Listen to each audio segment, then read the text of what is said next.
नमस्कार मित्रांनो, मी नवनाथ जाधव तुमचं सर्वांचं स्वागत करतो माझा चॅनल मोटिवेशनल टॉकमध्ये. या चॅनलच्या माध्यमातून आपण बघत आहोत डॉक्टर जोसेफ मर्फी यांच्या the power of your subconscious mind या पुस्तकाबद्दल. या पुस्तकातील 17 प्रकरणांबद्दल आपण माहिती घेतली आणि आज आपण जाणून घेणार आहोत 18वं प्रकरण, तुमचं अबोध मन मानसिक अडथळे कसं दूर करतं. समस्येतच उतारा असतो. प्रत्येक प्रश्नात उत्तर असतं. तुमच्यासमोर एखादी कठीण परिस्थिती आली असेल आणि त्यातून तुम्हाला मार्ग दिसत नसेल तर तुमच्या अबोध मनातली अनंत बुद्धिमत्ता सर्वज्ञानी असून सर्व पाहू शकते. तसंच तिच्याकडे उत्तर असून ती तुम्हाला आता उघड करून दाखवत आहे हे गृहीत धरणं हा सर्वोत्तम मार्ग आहे. सर्जनशील बुद्धिमत्ता आनंददायी उतारा शोधत आहे अशी नवी मनोवृत्ती बाळगल्याने तुम्हाला उत्तर शोधायला मदत होईल. सुव्यवस्था, शांती आणि तुमच्या सर्व श्रमांना अर्थ प्राप्त होईल याची खात्री बाळगा. एखादी सवय कशी मोडायची किंवा लावायची. तुम्ही सवयीचे गुलाम आहात. सवयी ही तुमच्या अबोध मनाचं कार्य आहे. तुम्ही पोहायला, सायकल चालवायला, नृत्य करायला आणि गाडी चालवायला जाणीवपूर्वक शिकता.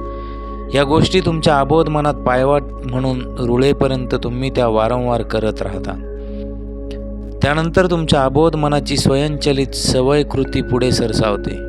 यालाच कधीकधी आपला स्वभाव म्हणतात, जो आपल्या विचार आणि कृतीवर आपल्या अबोध मनाने दिलेली प्रतिक्रिया असते. चांगली किंवा वाईट सवय निवडायला तुम्ही मोकळे असता. एखादा नकारात्मक विचार किंवा कृती परत परत करत राहिला तर तुम्ही त्या सवयीच्या आहारी जाता. सक्ती हा तुमच्या अबोध मनाचा नियम आहे. त्यांनी वाईट सवय कशी मोडली. श्री जोन्स मला म्हणाले, प्यायची अनियंत्रित उर्मी मला झपाटून टाकते आणि त्यानंतर जवळपास 2-2 आठवडे मी प्यायलेल्या स्थितीत असतो. ही भयंकर सवय मी सोडू शकत नाही. त्या दुर्दैवी माणसाला वारंवार असे अनुभव येत राहिले. अतिरिक्त मद्यपान करायची सवय त्यांना जडली होती. त्यांना स्वतःला वाटलं म्हणून त्यांनी प्यायला सुरुवात केली असली तरी ती सवय बदलून नवी लावता येईल हे सुद्धा त्यांच्या लक्षात येऊ लागलं होतं. इच्छाशक्तीमार्फत ती पिण्याची उर्मी तात्पुरती दाबून ठेवू शकले असले तरी वारंवार दाटणाऱ्या उर्मीला दाबण्याच्या सततच्या प्रयत्नांपायी गोष्टी अधिक विपरीत होऊ लागल्या होत्या. सततच्या अपयशाने त्यांची खात्री पटली होती की आपल्या व्यसनावर किंवा उर्मीवर नियंत्रण ठेवण्यास आपण असमर्थ आहोत. असमर्थ असण्याची ही कल्पना त्यांच्या अबोध मनाला सामर्थ्यशाली सूचना देण्याचं काम करत त्यांची दुर्बलता अधिक विकोपाला नेत त्यांचं आयुष्य म्हणून अपयशांची मालिका करू लागली होती. मी त्यांना त्यांच्या बोध आणि अबोध मनाच्या कार्यामध्ये एकोपा निर्माण करायला शिकवलं. हे दोन्ही जेव्हा सहकार्य करतात तेव्हा अबोध मनात रुजवलेली कल्पना किंवा दुर्दम्य इच्छा प्रत्यक्षात येते. त्या जुन्या सवयीच्या मार्गापायी ते अडचणीत आले असतील तर मुक्ती, पिणं कमी करणं आणि मनशांती यासाठीचा नवा मार्ग ते जाणीवपूर्वक घडवू शकतील हे त्यांच्या कार्यकारण भाव पाहणाऱ्या मनाने मान्य केलं होतं. आपली विनाशक सवय ही स्वयंचलित झाली असून ती जाणीवपूर्वक निवडीतून जोपासली गेली आहे हे त्यांच्या लक्षात आलं. आपल्याला जर नकारात्मक मनोधारणा निर्माण करता येते तर सकारात्मक मनोधारणा निर्माण करताही येईल हे त्यांच्या लक्षात आलं. परिणामतः सवयीवर मात करायला आपण असमर्थ आहोत या तथ्याचा विचार करणं त्यांनी थांबवलं. इतकंच नाही तर त्यांचा स्वतःचा विचार वगळता त्यांचा बरं होण्यात इतर कुठलीही बाधा नाही हे त्यांना स्पष्टपणे लक्षात आलं. म्हणूनच आटोकाट मानसिक प्रयत्न किंवा मानसिक जुलूम करण्याचंही प्रयोजन उरलं नाही. त्यांच्या मानसिक चित्रांचं सामर्थ्य. त्यांनी शरीर शिथिल करत सैलावलेल्या गुंगलेल्या स्थानस्थ अवस्थेत जाण्याचा सराव केला. अपेक्षित शेवटचं चित्र मनात आणायला त्यांनी सुरुवात केली. आपलं बोध मन सोप्या मार्गाने हे करेल हे त्यांना ठाऊक होतं.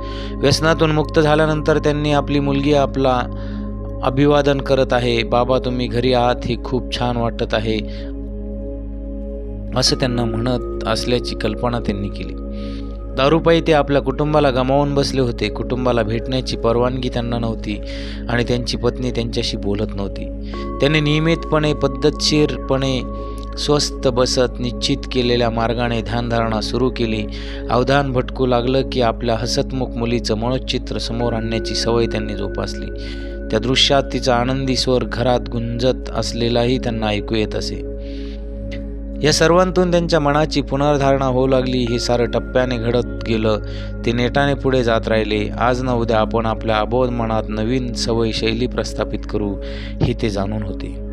त्यांचं बोधमन हा कॅमेरा असून अबोध मन ही आतली फिल्म आहे आणि त्यावर ते चित्र ठसू शकतात हे मी त्यांना सांगितलं.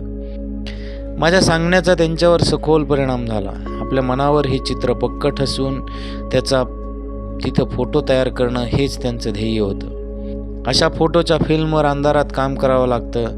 त्याचप्रमाणे मानसिक फोटोसुद्धा अबोध मनाच्या अंधाऱ्या खोलीत डेव्हलप करावे लागतात. एकाग्र अवधान. आपलं बोधमन हा कॅमेरा आहे हे लक्षात आल्यावर त्यांनी आटापिटा केला नाही. आता मानसिक संघर्ष नव्हता. अत्यंत शांतपणे विचार जुळून त्यांनी मनासमोरच्या दृश्यावर अवधान एकवटलं. कालांतराने ते चित्र त्यांच्या परिचयाचं झालं. त्या मानसिक वातावरणात गुंगून ते वारंवार तो मानसिक चित्रपट पाहू लागले. इथून पुढे ते बरे होणारच यात त्यांना तीळमात्र संशय उरला नाही. दारू प्यायचा मोह झाला की त्या हुक्कीवरून लक्ष हटवत ते स्वतःच्या घरात स्वतःच्या कुटुंबाबरोबर असल्याच्या कल्पनेत मन रमवायचे. मनात ते जे चित्र पाहत होते त्याचा अनुभव येणारच हा आत्मविश्वास असल्याने त्यांना यश येत होतं. आज ते एका कोट्यावधी डॉलर्स मूल्याच्या कंपनीचे अध्यक्ष असून अतिशय आनंदात आहेत. दुर्दैव आपला पाठलाग करत होता असं ते म्हणाले. श्री ब्लॉक म्हणाले की ते वर्षाला $20,000 कमावत होते, परंतु गेल्या 3 महिन्यात सगळी दारं जणू खट्ट बंद झाली होती. ग्राहक येत होते परंतु शेवटच्या क्षणी सही करताना दार जणू बंद होत होती. बहुतेक दुर्दैव आपल्याला पाठलाग करत होता असं ते म्हणाले. श्री ब्लॉग यांच्याशी या विषयावर चर्चा करताना मला समजून आलं की 3 महिन्यापूर्वी एका दातांच्या डॉक्टरवर ते चिडले होते, त्रस्त आणि संतप्त झाले होते.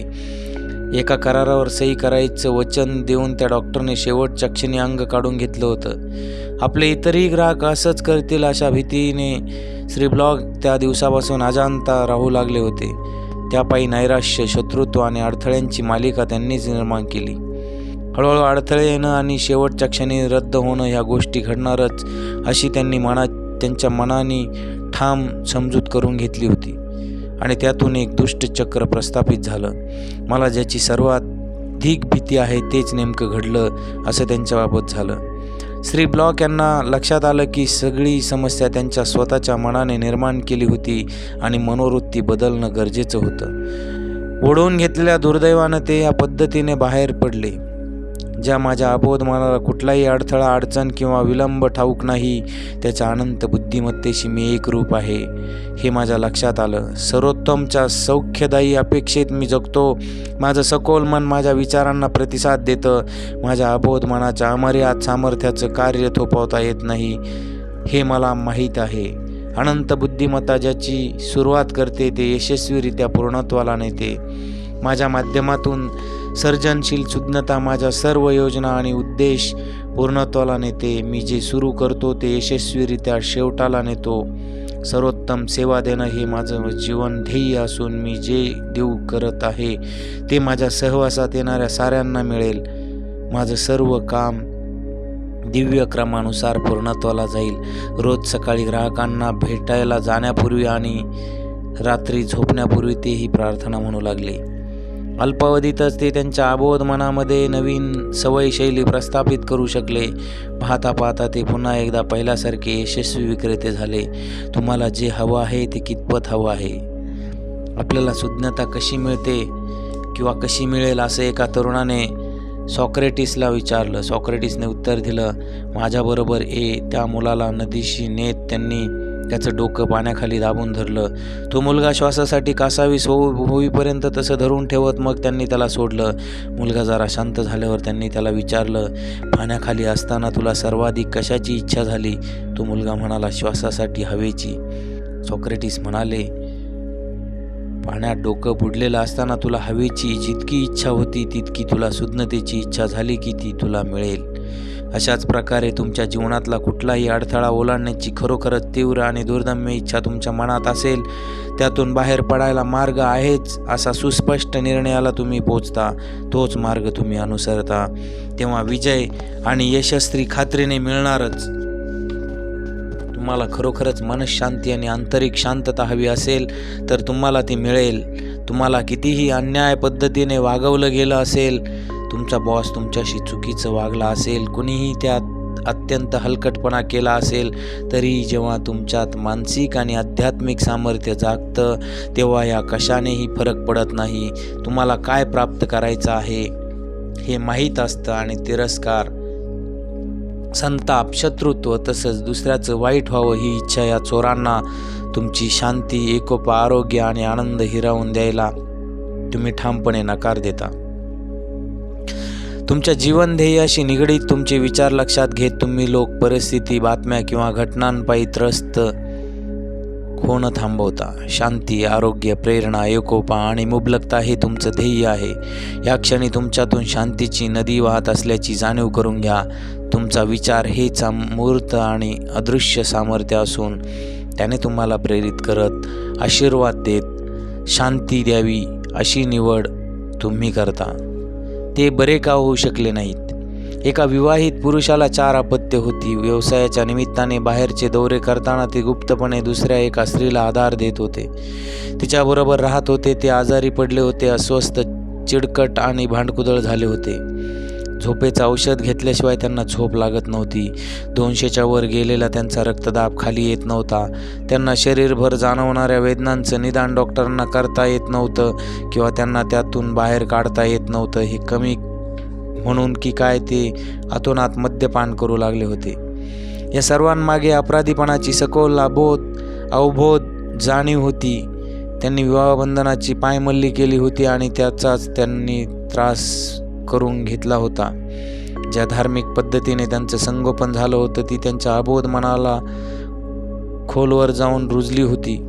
अपराधीपणाची जखम बरी करण्यासाठी ते अतोनात मद्यपान करत होते. काही जण तीव्र वेदनांवर उपचार म्हणून मॉर्फिन किंवा कोडीन घेतात, तसं ते त्यांच्या वेदना किंवा मनाच्या जखमेवर उतारा म्हणून दारू पित होते. आगीत जणू तेल ओतल्याची ही जुनीच कथा होती. स्पष्टीकरण आणि उतारा. त्यांचं मन कसं कार्य करतं याचं स्पष्टीकरण त्यांनी ऐकून घेतलं. स्वतःच्या समस्येला सामोरं जात ज्याकडे पाहत त्यांनी आपली दुहेरी भूमिका सोडली. दारू पिणं हा सुटकेचा अवबोध प्रयत्न आहे त्यांना ठाऊक होतं. त्यांच्या अबोध मनात दडलेल्या कारणांचं निराकरण करणं गरजेचं होतं. त्यानंतर ते बरे झाले असते. पुढे दिलेली प्रार्थना दिवसातून 3-4दा म्हणत त्यांनी आपल्या अबोध मनावर ठसा उमटवायला सुरुवात केली. माझं मन शांती, समतोल आणि स्थिरतेने व्यापलेलं आहे. अनंतता माझ्यात हसत मुखाने उपस्थित आहे. भूत, वर्तमान किंवा भविष्यातल्या कुठल्याही गोष्टीची मला भीती वाटत नाही. माझ्या अबोध मनाची अनंत बुद्धिमत्ता मला प्रत्येक मार्गावर पुढे नेते, मार्गदर्शन करते आणि दिशा दाखवते. प्रत्येक परिस्थितीला मी श्रद्धा, समतोल, शांतता आणि आत्मविश्वासाने सामोरा जातो. आता मी माझ्या सवयीतून पूर्णपणे मुक्त आहे. माझं मन आंतरिक शांती, मुक्तता आणि सौख्याने परिपूर्ण आहे. मी स्वतःला क्षमा करतो आणि मला क्षमा केली जाते. शांती, व्यसनमुक्तता आणि आत्मविश्वास माझ्या मनावर अधिराज गाजवतात. ही प्रार्थना ते अशाच पद्धतीने वारंवार म्हणत राहिले. ते काय करत आहेत आणि ते का करत आहेत याची पूर्ण जाणीव ते ठेवू लागले. ते जे करू लागले होते त्यामागचा अर्थ माहीत असल्यामुळे त्यांना आवश्यक श्रद्धा आणि आत्मविश्वास प्राप्त झाला. ही विधानं मोठ्यांदा, सावकाश, प्रेमाने आणि अर्थपूर्णतेने म्हटल्यामुळे ती त्यांच्या अबोध मनात सावकाश रुजतील. बियांप्रमाणे ते विचारही त्यांच्या जातीनुसार मनात वाढतील असं मी त्यांना समजावलं. या सत्यांवर त्यांनी मन एकाग्र केल्यावरती त्यांच्या डोळ्यांतून आत शिरली. त्यांच्या कानांनी तो ध्वनी ऐकला आणि त्या शब्दांचे उपचारक तरंग त्यांच्या अबोध मनात पोहोचले. त्रासाला कारणीभूत असणाऱ्या सगळ्या नकारात्मक मानसिक शैलींना त्यांनी हटवलं. विधायक विचार हे नकारात्मक विचारांचा विनाश करतात. महिनाभरात त्या गृहस्थात पूर्ण परिवर्तन झालं. ते स्वीकारायला नकार. तुम्ही जर मद्यपी किंवा व्यसनी असाल तर ते स्वीकारा. तो मुद्दा टोलू नका. आपण मद्यपी असल्याचं अनेक लोक मान्यच करत नसल्यामुळे ते मद्यपी राहतात. तुमचा रोग ही एक अस्थिरता, एक आंतरिक भीती आहे. तुम्ही जीवनाला सामोरं जायला नकार देता, त्यामुळे बाटलीच्या माध्यमातून जबाबदारीतून सुटण्याचा प्रयत्न करता. तुम्हाला वाटत असला आणि स्वतःच्या इच्छाशक्तीबद्दल तुम्ही दावा करत असलात तरी मद्यपी झाल्यावर तुम्हाला तुमची इच्छा उरत नाही. तुम्हाला जर दारू प्यायची सवय झाली असेल आणि आता मी तिला स्पर्शही करणार नाही असं तुम्ही धिटाईने म्हणत असलात तरी हे विधान सत्यात आणायचं कुठलंही सामर्थ्य तुमच्यात नाही, कारण हे सामर्थ्य कुठं शोधायचं हेच तुम्हाला माहीत नाही. स्वतःचं घडवलेल्या मानसिक तुरुंगात तुम्ही राहता. तुमच्या ठाम समजुती, मतं, प्रशिक्षण आणि वातावरणाचा प्रभाव यापायी तुम्ही बंदिस्त झाला आहात. बहुतांशी लोकांप्रमाणे तुम्ही सवयींचे गुलाम झालेले आहात. ज्या पद्धतीने तुम्ही प्रतिक्रिया देता तशी देण्यासाठी तुमची मनोधारणा झालेली आहे. मुक्तीची कल्पना जोपासणं. तुम्ही तुमच्या मानसिकतेत मुक्तता आणि मनःशांतीची कल्पना जोपासू शकता, जेणेकरून ती तुमच्या अबोध मनाच्या खोलीपर्यंत पोहोचेल. हे अबोध मन सर्व सामर्थ्यशाली असल्याने तुम्हाला दारू पिण्याच्या इच्छेतून पूर्णपणे मुक्त करेल. तुमचं मन कसं कार्य करतं याची तुम्हाला नव्याने समज प्राप्त होईल आणि स्वतःच्या विधानांनुसार वागून स्वतःला तुम्ही खरोखरच सत्य सिद्ध करू शकाल. 51% बरे होणं. एखाद्या विनाशक सवयीतून स्वतःला मुक्त करण्याची दुर्दम्य इच्छा तुमच्यात असेल तर तुम्ही 51% बरे झालाच आहात. एखादी वाईट सवय सुरू ठेवण्याऐवजी ती सोडायची दुर्दम्य इच्छा तुमच्यात असते, तेव्हा पूर्ण मुक्ती प्राप्त करण्यात तुम्हाला फारशी अडचण येत नाही. तुम्ही मनात जो कुठला विचार रुजवता तो नंतर विस्तृत होतो. मुक्तीच्या संकल्पनेत आणि मनःशांतीत तुम्ही जेव्हा मन गुंतवता, अवधानाच्या या नवीन दिशेवर ते एकाग्र करता, तेव्हा तुम्ही असे भाव आणि भावना निर्माण करता जे मुक्ती आणि शांतीच्या संकल्पनेत यथावकाश उतरतात. ज्या कल्पना तुम्ही भावनिक स्तरावर पाहता त्या तुमच्या अबोध मनाकडून स्वीकारल्या जाऊन प्रत्यक्षात येतात. पर्यायाचा नियम. तुमच्या वेदनेतून काहीतरी चांगला करायला येणार आहे याची जाणीव ठेवा. तुम्ही निष्कारणच वेदना सहन केलेल्या नाहीत, मात्र तशा सहन करत राहणं हा मूर्खपणा आहे. तुम्ही जर दारुडेच राहिलात तर त्यातून मानसिक आणि शारीरिक झीज होऊन तुमचा विनाश होईल. लक्षात घ्या की तुमच्या अबोध मनाचं सामर्थ्य तुम्हाला पाठिंबा देतं. औदासिन्याने तुम्हाला गुरफडून टाकलं असलं तरी तुमच्यात असणाऱ्या मुक्तीच्या सौख्याची कल्पना करायला तुम्ही सुरुवात करायला हवी. हा पर्यायाचा नियम आहे. तुमची जी कल्पना तुम्हाला बाटलीपर्यंत घेऊन गेली तीच आता तुम्हाला मुक्ती आणि शांत मनःशांती मिळवून देईल. सुरुवातीला थोडा त्रास होईल, पण तो एका विधायक कारणासाठी असेल. एखादी आई बाळाला जन्म देताना जशा प्रसव वेदना सहन करते तशाच तुम्ही या वेदना सहन कराल आणि मनाचं बाळ जन्माला घालाल. तुमचं अबोध मन तुमच्या व्यसनमुक्त होण्याला जन्म देईल. मद्यपानाचं कारण माणूस जसा विचार करतो तसा तो असतो. म्हणूनच नकारात्मक आणि विनाशक विचार हे मद्यपानाचं खरं कारण आहे. मद्यपीच्या मनात न्यूनगंड, अपुरेपणा, पराजय आणि नैराश्याची सखोल भावना असून त्या जोडीला सखोल आंतरिक वैरभाव देखील असतो. त्याच्या पिण्याला अगणित कारण जबाबदार असली तरी त्या मद्यपीचं विचार जीवन हे त्यामागचं एकमेव कारण असतं. 3 जादुई पायऱ्या. पहिली पायरी, स्थिर व्हा, मनाची चक्र थांबवा. झोपाळू अवस्थेत प्रवेश करा. या शिथिल, शांत, ग्रहणक्षम स्थितीत तुम्ही आता दुसऱ्या पायरीची तयारी करत आहात. दुसरी पायरी, स्मृतीवर सहज कोरता येईल असं छोटंसं वाक्य तयार करून ते अंगाई गीताप्रमाणे पुन्हा पुन्हा आळवा. व्यसनमुक्ती आणि मनःशांती आता माझी आहे आणि मी आभार मानतो, हे वाक्य वापरा. मनाने भरकटू नये म्हणून हे वाक्य मोठ्याने म्हणा किंवा ते मनोमन उच्चारत ओठांची आणि जिभेची अनुरूप हालचाल करा. यामुळे अबोध मनात त्याचा प्रवेश व्हायला मदत होते. 5 किंवा त्याहून अधिक मिनिटं हे करा. तुम्हाला सखोल भावनिक प्रतिसाद मिळेल. तिसरी पायरी, जर्मन लेखक जॉन व्हॉन गोएथ झोपण्यापूर्वी जो सराव करत होते तो करा.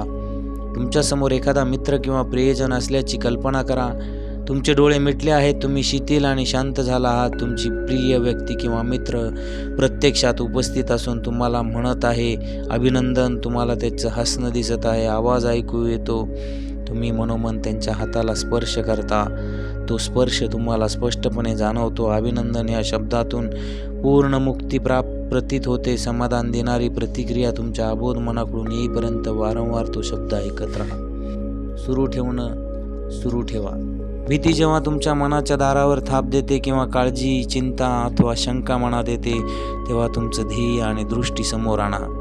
तुमच्या अबोध मनातल्या अफाट सामर्थ्याचा विचार करा, जे तुम्ही तुमच्या विचार करण्यातून आणि कल्पनेतून निर्माण करू शकता. यातून तुम्हाला आत्मविश्वास, सामर्थ्य आणि धैर्य प्राप्त होईल. सुरू ठेवा, पाठपुरावा करा. दिवस उजाडून सावल्या पळून जाईपर्यंत हे करत राहा. तुमच्या विचार सामर्थ्याचा आढावा घ्या.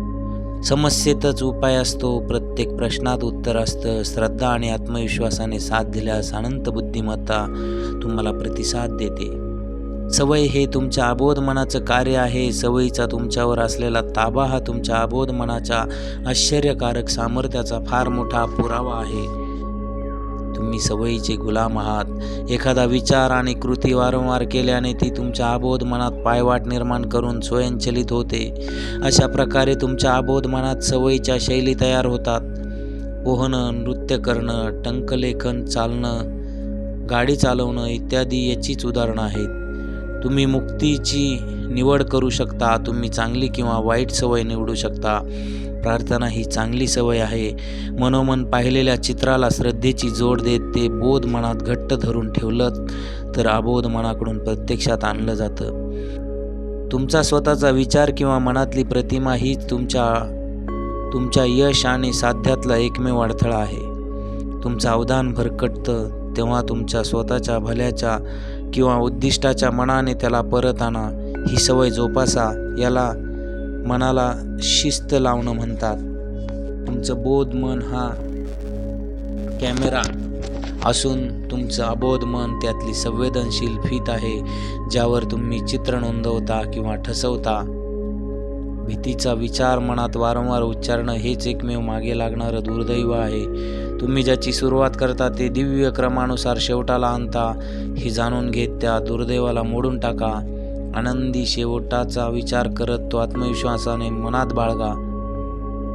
एखादी नवी सवय जोपासायची असेल तर मुळात ती हवीशी आहे याबद्दल तुमची खात्री पटायलाच हवी. एखादी वाईट सवय सोडण्याची तीव्र इच्छा ही ती सवय तशीच सुरू ठेवण्याच्या तीव्र इच्छेपेक्षा मोठी असते. तेव्हा तुम्ही 51% विजय मिळवलेला असतो. तुमचे स्वतःचे विचार आणि मानसिक सहभागाव्यतिरिक्त इतरांची विधानं तुम्हाला दुखवू शकत नाही. शांती, एकोपा आणि सौख्य ही तुमची ध्येय असल्याचं जाणा. तुमच्या विश्वासामधले तुम्हीच एकटे विचारवंत आहात. अतिरिक्त मद्यपान करणं हा सुटकेचा अवबोध मार्ग आहे. नकारात्मक आणि विनाशक विचार हे मद्यपानाचं कारण आहे. मुक्तता, व्यसनमुक्ती आणि परिपूर्णता यांचा विचार करणं तसंच अतिरिक्त मद्यपान करणं हा सुटकेचा अबोध मार्ग आहे. नकारात्मक आणि विनाशक विचार हे मद्यपानाचं कारण आहे. मुक्तता, व्यसनमुक्ती आणि परिपूर्णता यांचा विचार करणं तसंच यशप्राप्तीचा रोमांच जाणून घेणं हा त्यावरचा उतारा आहे. अनेक लोक मद्यपी असल्याचं मान्यच करत नाही, म्हणूनच तसेच राहतात.